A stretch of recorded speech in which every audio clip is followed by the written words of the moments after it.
Alrighty, let's do this. Okay.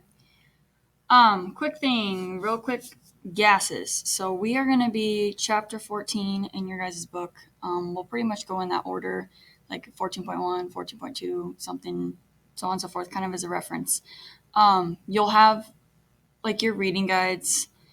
It's forcing you to read. You want to read through the chapter still. Okay, so yeah, we're going to make this as easy as possible. We're going to try to give you as much information and notes and work some problems with you and stuff like that. But the book is always a good resource, especially when it comes to concepts and stuff. So a lot of gas laws is math. So we're kind of back to math.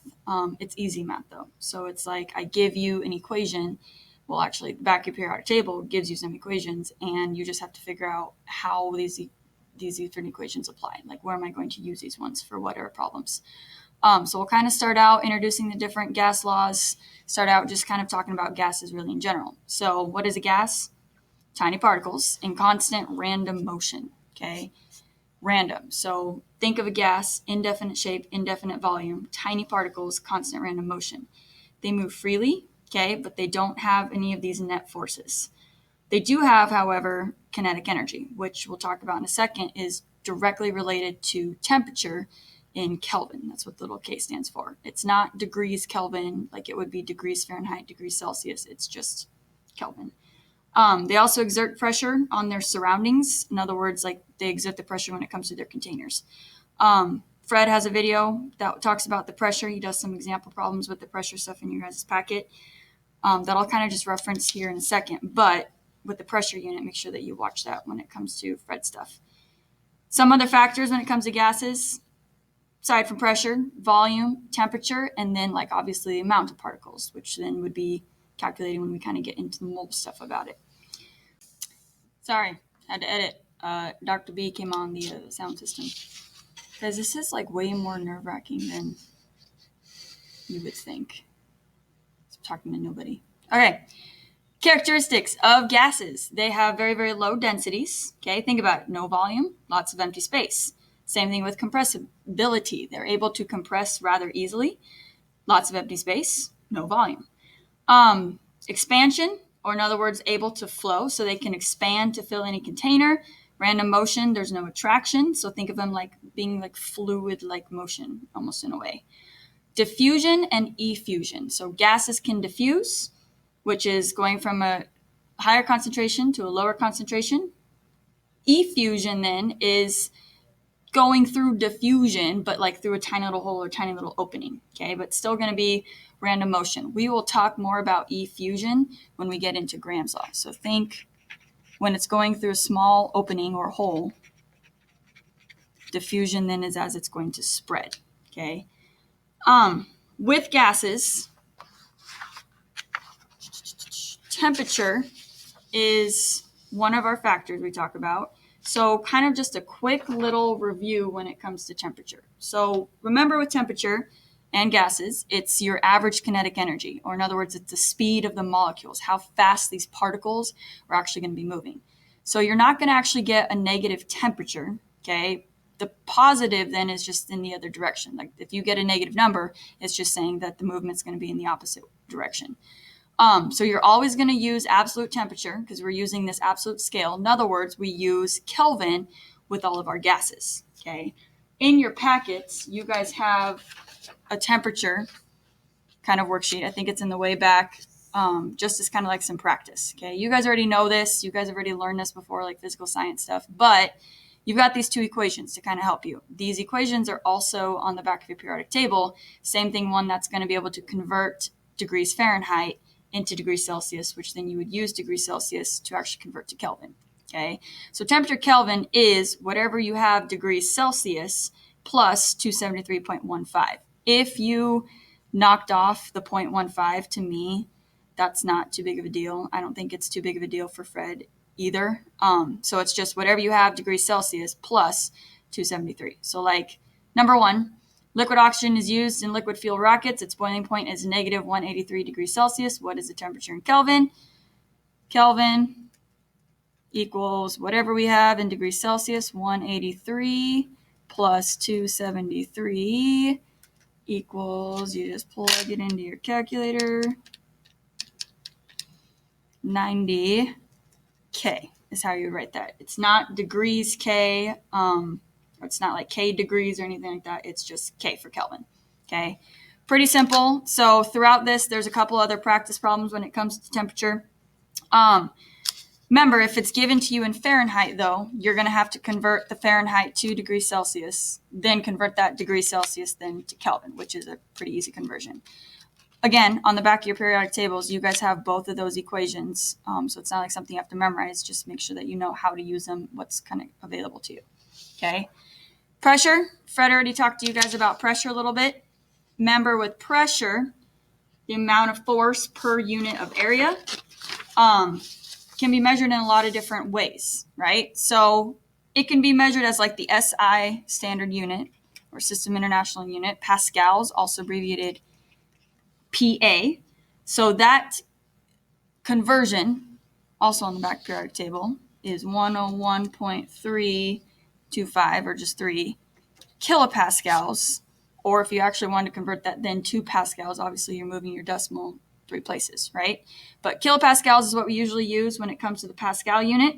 An easy one that scientists just kind of figured up is called an atmosphere. Atmosphere, oh my goodness. Or in other words, it's 1 ATM.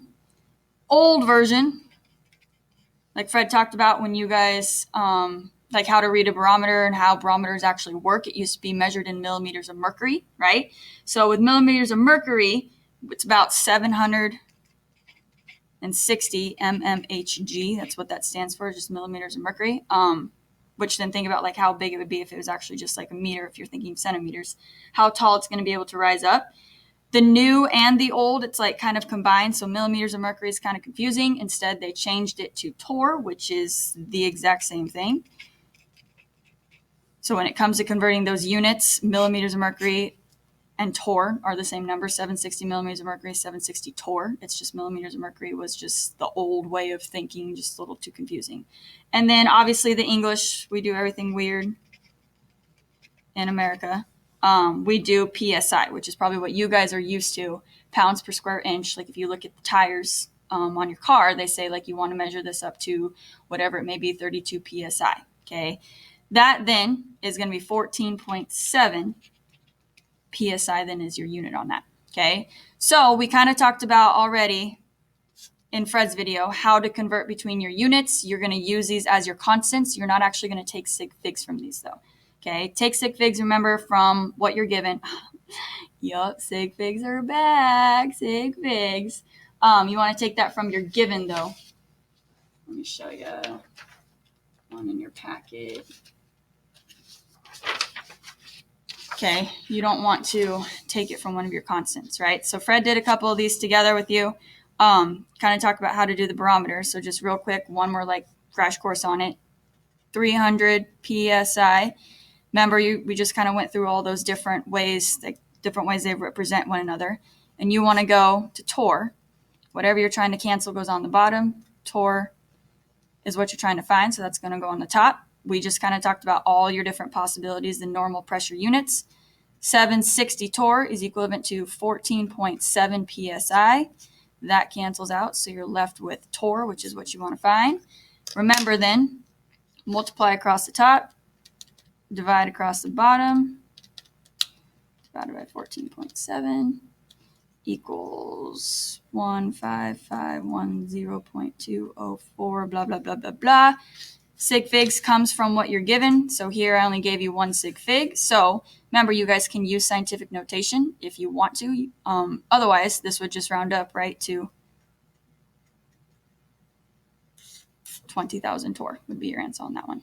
Okay, so couple pressure conversion units. Again, Fred has a separate video where he does the demonstrations and stuff like that to kind of help you with that. So what we're going to get into then in more detail is Boyle's law. Okay, which is the first law, easiest one that we kind of go through. So Mr. Robert Boyle, he then is the guy who studied. So this is Robert Boyle. He studied the relationship between volume and pressure. Gosh, again. Okay, update on. Boyle's law relates then the volume and the pressure where temperature is constant. Assuming so in these conditions, okay? So with Boyle's law, when it comes to volume and pressure, they are going to be inversely related. So in other words, if you were to graph this out, if I have volume versus pressure, as your pressure increases, volume then is going to decrease. They're going to be inversely related is how he kind of did his experiments to figure this out. So Boyle's law then states, P1 times V1 equals P2 times V2, okay? Pressure and volume are what he's comparing. Temperature then is going to remain constant. So some example problems here. A, B, C, and D, pretty simple when it comes to what they give you, when it comes to terms of your given, what you're trying to find. Make sure you show your work. Answer then is going to have the correct number of sig figs, as well as your units, okay? So let's think about this. Let's look at what we're trying to find here. We are given V1, which is 22.4 liters. We're given P1, which is 1 ATM or 1 atmosphere.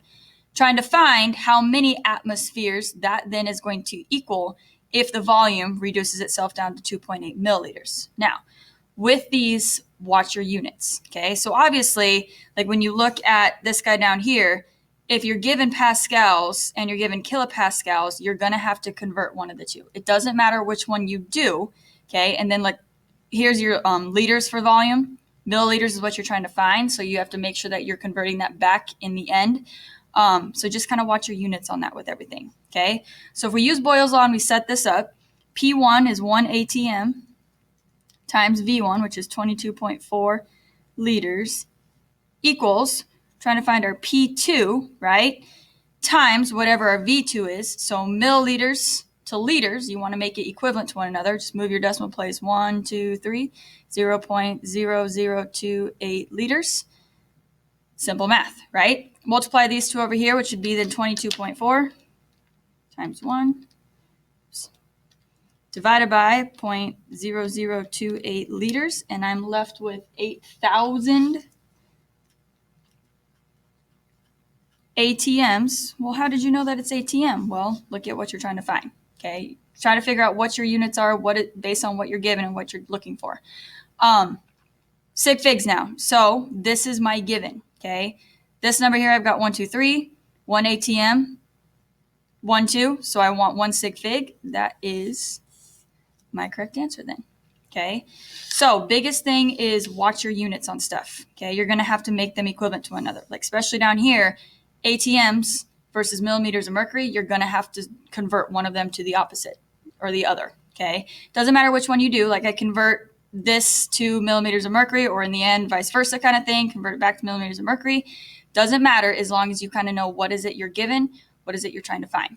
Okay, let's do one of the sample problems over here. To compress nitrogen at 1 ATM from 750 milliliters to 500 milliliters, what must the new pressure be? The temperature is kept constant. Okay, when it comes to the milliliters with Boyle's law, if it's in the same unit, you're fine. You don't necessarily have to convert that straight up to liters. Okay. Think about this now. So you're compressing nitrogen at 1 ATM from 750 milliliters to 500. So our P1 is your 1 ATM. Our V1 is your 750 milliliters. Trying to figure out what the new pressure is when you reduce the volume down to 500 milliliters. Okay, so we have all the stuff we need. We're missing our one unknown. 1 ATM times 750 equals P2 is what we're trying to find, times 500. Set it up. P2 equals 750 times 1 is 750 divided by 500. And my P2 is 1.5. What are my units on that? Well, let's look to see what's equivalent. 8 ATM or atmospheres. Sig figs. Got 1 here, 2 here, 1 here. So really my answer would be 2 ATM from what I'm given.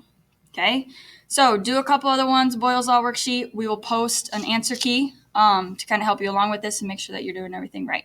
Okay, good luck.